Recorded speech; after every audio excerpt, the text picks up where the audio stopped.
Whoa, I wasn't expecting that kind of response with this video. But let's clarify something right off the bat. I do not think this is the worst game I've ever played or reviewed. Now, episode 20 also wasn't your traditional Objective Retro Mondays episode. It wasn't designed that way. It was designed to make the Wii viewer and other personalities coming in feel more comfortable and not be an overly Kwing review. That way, the other person can do how they do their things and we can kind of mesh together. Now, with Wii viewer style, he's more sarcastic and spontaneous than me. He tends to say playfully very bad things about the games he does, and then offers very little positives until ending with his overall thoughts on the game, and then he does a score method. But I want to sum up my thoughts on this beloved game. So what didn't I really like about this game? Switching characters was actually okay until you needed to end up controlling two characters at the same time. Especially when you're free-falling with Olaf and you have to bring Eric down on his shield so Eric doesn't die from the impact of the ground. Or standing on the pendulum with Eric and having to shoot an arrow at the pendulum with Baliog. And this kind of stuff doesn't happen until much later in the game, but it got very frustrating. I was also unaware that this game was two-player, and as soon as I found out that, I removed that complaint from the finished review. My biggest complaint with this game, though, is, and I don't even remember if I mentioned this or not, was the fact that the game was way too long. 37 levels and over 40-something if you were playing it on the Genesis. That's way too many, folks.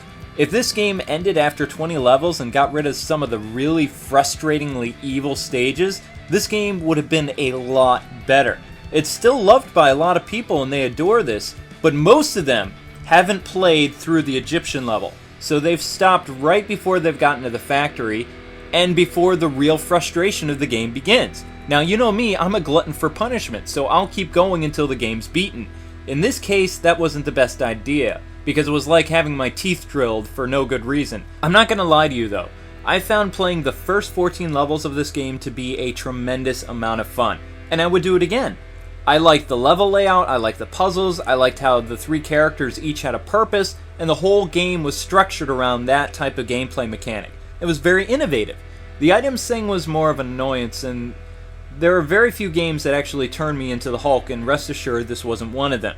This was all I really had wrong with the game, and Wii Viewer had 5 pages of bad stuff, so we kind of went with his stuff for a more comedic approach.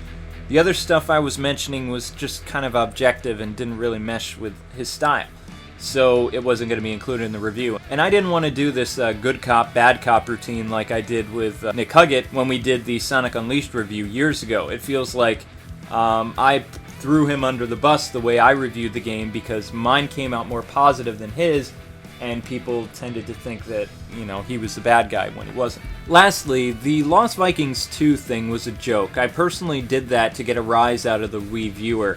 I'm really enjoying Lost Vikings 2. I only got to play it briefly on the Saturn years ago, but I'm really liking the Super Nintendo version. I don't want to get into it too much because I'm going to be doing a Retro Mondays episode in late April. But I do have to say that if you're playing Lost Vikings 1, the best version to play is on the Genesis or the Game Boy Advance. Because I believe the Game Boy Advance one removed some of the later levels and toned down the difficulty for the Game Boy Advance release. So you guys should definitely think about picking up a copy of that if you can find it. Before I close, I just want you to know, since this was a collab with somebody other than KY for Swag, this is something that's brand new. Not many YouTube people do this. And each YouTube person I bring on is going to convey a different personality into the show. So don't be surprised by how Total Biscuit says stuff about games he's played. Our styles are totally different, but it will work. What my aim was is not to make the Lost Vikings review a Kwing review and try to open the floodgates of what Retro Mondays could be and expand it. Personally, I was happy with the outcome, but from now on I will be screening the finished review with my co-hosts before they air. That way, if either one of us is unsure about something, or it feels like a slam fest more than a review, or we both wanted to mention something and something was left out, I can change stuff before it's uploaded. So thank you all for watching the original review, and just remember, not every video I'm going to make is going to be a home run. It's not possible. I've made over 250 reviews, and there will be some hits and misses along the way. Thanks so much for taking the time to watch this, have a great day, and the next review is on the way. Until we meet again, gamers, God bless, and happy gaming.